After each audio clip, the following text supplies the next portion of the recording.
আসসালামু আলাইকুম। রীতি feed company থেকে আমি নাজমুল সাকিব টিএসএম ও আমার সাথে আছে শিমুল ইসলাম টিএসএম। আমরা তুলসীপুর মৎস্য খামার ভিজিট করতে এসেছি। আপনারা দেখতে পাচ্ছেন এটি একটি বিরাট বড় মৎস্য খামার। এখানে প্রায় 4 একর জমিতে মাছ চাষ করা হয়।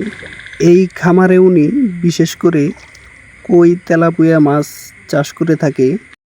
তাদের মৎস্য খামারে তারা কী ধরনের ফিড ব্যবহার করে থাকে এবং আমাদের কোম্পানি রীতি ফিড এর গুণগত মান নিয়ে তাদের সাথে বিভিন্ন ধরনের আলোচনা করেছি। মূলত আমরা তাদেরকে বুঝিয়েছি রীতি ফিড দামে কম মানে ভালো।